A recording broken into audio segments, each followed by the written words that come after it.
Salut, moi c'est Obed, et en ce moment c'est la rentrée, donc c'est une nouvelle année qui commence. Et imagine un instant pouvoir démarrer cette nouvelle année avec une énergie débordante, une organisation parfaite et une vision ultra claire de tes objectifs.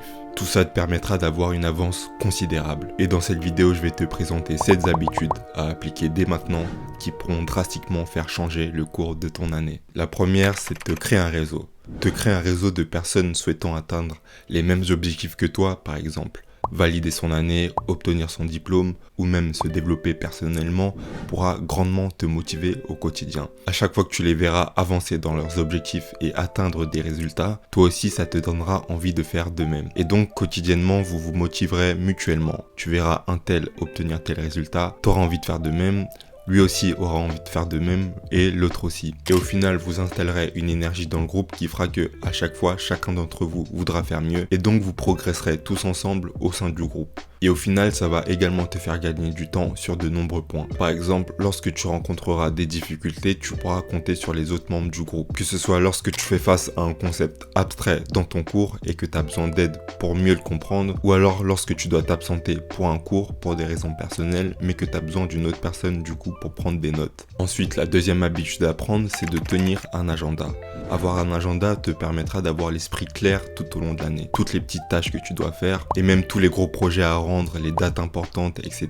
Tu les noteras sur ton agenda et tu videras ton esprit de tous ces éléments à retenir. Au final, tu pourras te servir de ta mémoire pour des choses bien plus importantes. Ce serait dommage d'avoir l'esprit encombré par tous ces petits éléments pour au final quand même oublier certains trucs qui pourraient être importants. Ensuite, il faut également que tu vois ton agenda comme une boussole à suivre. Chaque jour, tu te lèveras et chaque jour, tu auras déjà une direction à suivre. Tu n'auras pas besoin de réfléchir à quel chemin prendre et ça t'évitera d'emprunter la mauvaise voie semée d'embûches. Si tu as pris le temps nécessaire pour planifier chacune de tes journées, tu sauras chaque jour où aller et au final, à chaque fois, quel chemin prendre qui te mènera vers la destination dont tu rêves. La troisième habitude, c'est de démarrer un projet à côté ou un business. On va pas se mentir, le nombre de diplômés augmente de plus en plus en France et donc on se retrouve sur un marché saturé avec de plus en plus de personnes qui ont les qualifications requises pour chaque emploi. Et au final, pour te distinguer, il faut que tu développes des compétences. Face à cette multitude de choix auxquels les entreprises font face, ils sont obligés de prendre d'autres paramètres en compte. Et donc si tu mentionnes le fait que tu aies réalisé d'autres projets en parallèle pendant tes études, ça augmentera drastiquement tes chances de te distinguer des autres et tu augmenteras ta valeur perçue.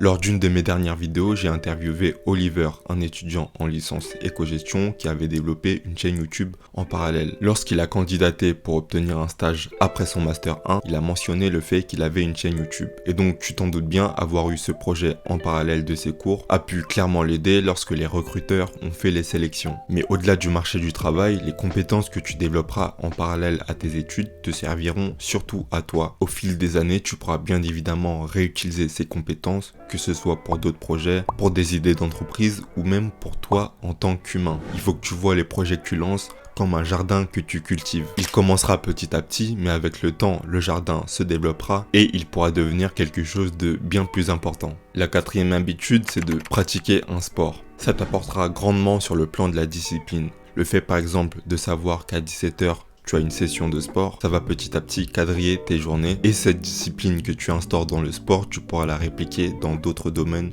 comme par exemple tes études ou tes projets. Tu te fixeras des sessions de travail où tu avanceras sur ces projets, un peu comme tu te fixes des sessions de sport. En plus de ça, tu le sais bien, faire du sport augmentera grandement ton énergie dans ton quotidien. Tu pourras par exemple être beaucoup plus concentré en cours, réfléchir plus rapidement lors de certains exercices ou alors tenir toute une journée sans ressentir de fatigue dès la première heure. Une autre habitude, c'est de se fixer une heure de coucher et de chaque fois se tenir à cette heure. Si tu ne te fixes aucune limite dans ton heure de coucher, tu seras bien plus susceptible de t'endormir vers 1h, 2h, voire 3h du matin. Car finalement, rien ne t'en empêchera et donc tu débuteras chaque journée avec la fatigue de la veille. Tu t'en doutes bien, ça va complètement impacter tes journées. Tu seras peu productif, tu seras pas efficace et tu auras envie de rien faire. Au final, avoir une heure limite te poussera à respecter cette heure et ça t'empêchera de continuer à rester sur ton téléphone pendant plusieurs heures jusqu'à tard le soir. L'avant-dernière habitude, c'est de te fixer un temps d'écran limite. C'est un peu relié à la précédente habitude, sauf que tu dois également t'imposer cette limite dans tes journées. Selon une étude, on pourrait passer plus de 5, 6, 7 heures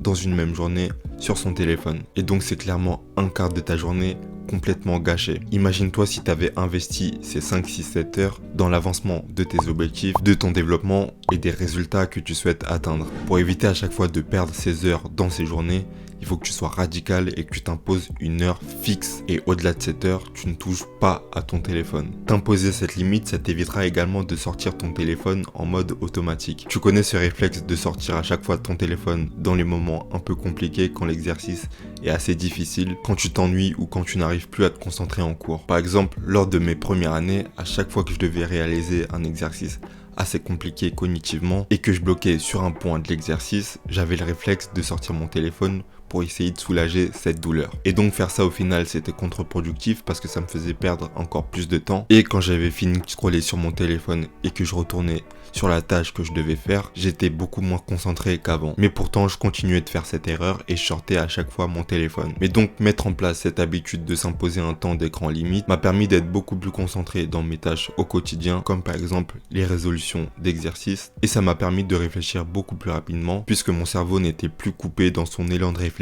La dernière habitude, c'est de passer à l'essentiel. Entre toutes les choses que tu auras à faire, tu seras susceptible de t'imposer plein de petites tâches. Mais au final, t'imposer toutes ces petites tâches te surchargera complètement tes journées. Et donc le rythme sera beaucoup trop élevé et tu n'arriveras pas à le tenir. Sache que la majorité des tâches qu'on s'impose nous servent en réalité plus à nous rassurer qu'autre chose. Par exemple, le fait de construire des belles fiches de révision avec plein de couleurs te fait perdre énormément de temps et au final, ça ne t'avance pas plus que ça vers ton objectif de maîtriser le cours. Pareil par exemple pour le fait de relire plusieurs fois son cours d'affilée et croire qu'on va le retenir. Au contraire, il faut par exemple faire des sessions de révision courtes mais régulières. Et c'est comme ça que dans le temps, tu retiendras bien mieux ton cours. C'est le principe de la répétition espacée. Il faut qu'à chaque objectif que tu souhaites atteindre, tu utilises la loi de Pareto qui dit que 80% des résultats qu'on atteint sont dus en réalité à 20% des tâches qu'on s'est fixées. Et donc tu te doutes bien qu'il y a 80% de tâches superflues et il suffit de les identifier et essayer de les minimiser le plus possible dans ton quotidien pour pouvoir te concentrer pleinement et passer du temps productif sur les 20% des tâches les plus importantes. C'est tout pour cette vidéo, j'espère qu'elle t'aura plu. J'espère que tu pourras appliquer ces 7 habitudes dès maintenant. Si la vidéo t'a plu, n'hésite pas à mettre un j'aime, n'hésite pas à t'abonner si c'est pas déjà fait, n'hésite pas aussi à mettre un commentaire pour me donner ton avis. Et on se retrouve du coup à la semaine prochaine pour une nouvelle vidéo.